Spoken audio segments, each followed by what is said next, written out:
Bienvenidos a Rumbo Misiológico. Esta es la tercera presentación en la serie El Gran Conflicto. El tema de hoy es La luz brilla en la oscuridad. El versículo tema se encuentra en Juan 12:35 y dice: Jesús les dijo, por un poco más de tiempo, la luz está entre ustedes. Mientras tengan luz, caminen para que no los sorprendan las tinieblas, porque el que anda en tinieblas no sabe a dónde va. A menudo, cuando se habla de la luz y las tinieblas, la verdad y la mentira, o el bien y el mal, se piensa equivocadamente que son valores opuestos. En realidad, la oscuridad es la ausencia de la luz, la mentira, la ausencia de la verdad, y el mal, la ausencia del bien. Las dos partes de esta gran controversia no son iguales. Por un lado, tenemos a Dios el Eterno, el Creador, el autor de la realidad. Por lo tanto, Él es la verdad. Él es la única fuente de la vida y es Él quien sostiene y mantiene todo cuanto existe. Por otro lado, tenemos al enemigo, quien en Apocalipsis 12:9 se le describe como el gran dragón, la serpiente antigua, el diablo, Satanás y el engañador. Como vimos en otra presentación, estamos hablando de un ser creado, que si bien todavía está vivo, es porque Dios se lo permite. Y se le permite, como habíamos visto anteriormente, para mostrar delante de la familia del cielo los efectos devastadores de desconectarse de la única fuente de la vida.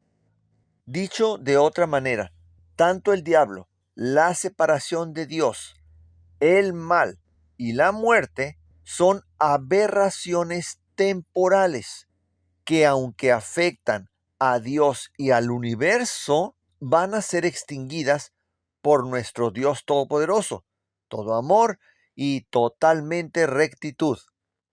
Anteriormente habíamos comentado también cómo durante los 3 primeros siglos de la Iglesia cristiana primitiva, a pesar de la persecución, la Iglesia vivía y compartía el amor de Jesús.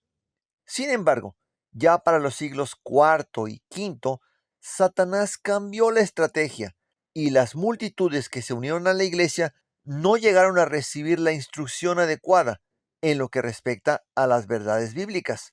Como resultado, la iglesia apostólica se vio inundada de errores y omisiones. Las verdades bíblicas se fueron mezclando con costumbres populares y eso produjo prácticas paganas mezcladas con enseñanzas cristianas. Y es que si bien bajo determinadas circunstancias, cuando hay desacuerdos entre dos partes, se habla de llegar a concesiones, acuerdos, pactos, a fin de mantener la coexistencia o de permitir la operación o allanar diferencias. Cuando se trata de absolutos, de verdad, principios de vida o muerte, el hacer concesiones es mala idea. Por ejemplo, supongamos que uno necesita una cirugía y requiere un médico que tenga toda su certificación como profesional. ¿Qué pasaría si en un afán de hacer concesiones uno se hiciera atender por un cirujano que se quedó a medio camino, en un punto medio de su carrera, que no alcanzó a terminar? Es más, llegó a la mitad nada más. El depender de una persona así sería la receta para un desastre. Lo mismo ocurriría en el caso de un piloto de un avión comercial, que lleva 300 y pico pasajeros a bordo, quien, en su sano juicio, se sentiría a gusto sabiendo que el piloto solo alcanzó la mitad de su capacitación como piloto. Ahora, veamos el caso que nos ocupa. El diablo acusó a Dios de ser mentiroso. Él declaró que era falso, que al separarse del Creador se produciría la muerte. También dijo que el gobierno basado en la confianza y el amor era realmente opresivo, injusto y cruel. El universo entero escuchó tales acusaciones. Cuando leemos en Isaías 14:13 y 14 que Lucifer planeaba ocupar el trono de Dios, se refiere a que él fuera Dios y Dios dejara de ser Dios.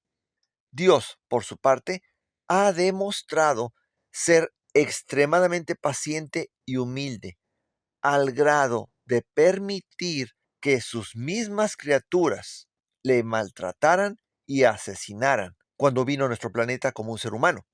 Recordemos que las palabras verdad y realidad son sinónimos. Suponiendo algo imposible, que Dios dejara de ser verdad, entonces todo lo que existe también dejaría de ser. Es justamente porque Dios es verdad que la realidad, que todo lo que existe es. Si Dios no fuera verdad, entonces nada existiría, porque Él es el autor de la realidad. Así como es inconcebible que Dios dejara de ser Dios, es inconcebible que Dios dejara de ser verdad. El diablo sabe que la única oportunidad de sobrevivir es que el conflicto se extienda indefinidamente. Por eso es que ha estado trabajando continuamente en lograr que la iglesia ceda, se ajuste, acepte acuerdos que no son 100% la verdad. Como hemos visto ya en Génesis 2, Dios instruye a Adán que si consume del fruto de cierto árbol, muriendo morirás. En Génesis 3, la serpiente no solo le dice a Eva que muriendo no morirás, sino que también presenta a Dios como alguien en quien no debe confiar. Si bien en este espacio que tenemos no nos permite entrar en más detalles, esa mentira de que muriendo no morirían es la que sostiene la idea de que el alma es inmortal. Se nos aconseja en Proverbios 23:23 a adquirir la verdad y no venderla, no dejarla ir. Normalmente vendemos algo cuando tenemos necesidad o cuando pensamos que ya no lo vamos a utilizar. El consejo es no separarnos de la verdad, porque la verdad es lo que nos separa del error. En Juan 17:17 leemos que es la verdad la que nos aparta para una función santa, nos aparta para Dios. En la actualidad, encontramos que el enemigo de Dios no solamente distorsiona o tergiversa la palabra de Dios, también falsea y desfigura el carácter de la deidad. En el siglo IV, la iglesia post-apostólica enfrentó la misma tentación que enfrentaron Adán y Eva: dudar de la palabra de Jesús y desear un compromiso, un acuerdo, un punto medio entre lo que se presentó como mandatos autoritarios y las doctrinas engañosas de Satanás. En Hechos 20:27 al 32, Pablo advierte y aconseja a los líderes de la iglesia de Éfeso a que estén alertas y atentos ante la acechanza de la apostasía, o sea, ante el riesgo de caer en la tentación de ceder, a dejar de ser completamente fieles a la verdad. Ya para el siglo IV, las fracturas del Imperio Romano eran demasiado evidentes. El emperador Diocleciano ya lo había dividido en 4 partes. Constantino I era uno de los 4 tetrarcas.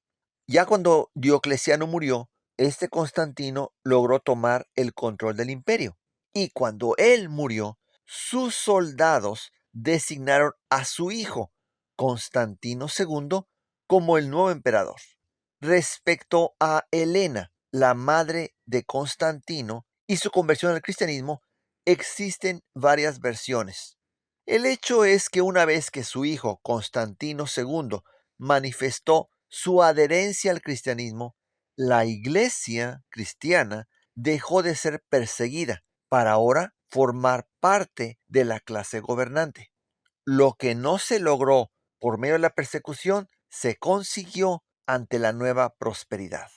En la segunda carta a los Tesalonicenses, capítulo 2, versículos 7 al 12, Pablo describe cómo funciona esta apostasía. Primero habla de una separación de la norma de Dios por parte de los líderes, lo cual va a arrastrar a aquellos que no hayan recibido el amor de la verdad. Como no recibieron el amor de la verdad, no confían en Dios y entonces van a ser presa fácil del error. Y es que si uno rechaza el amor de la verdad, o sea, el amor de Jesús, inmediatamente vamos a rechazar también su misión. El amor de Dios es lo que nos motiva a ir por Él. Ahora, en pleno siglo XXI, es muy fácil caer en esa trampa si creemos que nos estamos preparando para el regreso de Jesús y hacemos lo que queremos, no lo que Dios quiere. Entonces estaríamos en un camino que no nos va a llevar muy lejos. La única manera de estar a salvo del error es hacer lo que Dios dice. Y para hacer lo que Dios dice, es necesario conocerle y su palabra forma parte en este proceso de conocer a Dios. La historia registra cómo en el pasado los enemigos de Dios restringían la lectura de la Biblia, de manera que solo unos cuantos podían tener acceso a ella. En la actualidad se presenta a la Biblia como algo obsoleto, aburrido, confuso, lleno de prejuicios y tedioso, que solamente lee la gente ignorante y supersticiosa que necesita muletas emocionales. Otra de sus tácticas ha sido el utilizar la ciencia observacional para asumir cómo era el pasado. Por ejemplo, lo que se conoce como uniformitarianismo. Este declara que las cosas que vemos hoy siempre han sido de esa manera. El pensar así descarta la idea de un creador y de un diluvio. Otra tergiversación de la verdad es el enseñar que Dios utilizó la evolución como mecanismo en el proceso creativo a lo largo de millones de años. Y tal vez la más contemporánea de sus tácticas es la de decir que la Biblia no debe interpretarse a sí misma, sino que es nuestra cultura, nuestro punto de vista, el que la interprete. No cabe duda que vivimos en un mundo envenenado por el error. Al mismo tiempo, nadie puede negar que somos mortales. Nacemos solamente para morir, excepto que aceptemos la generosa oferta de Dios.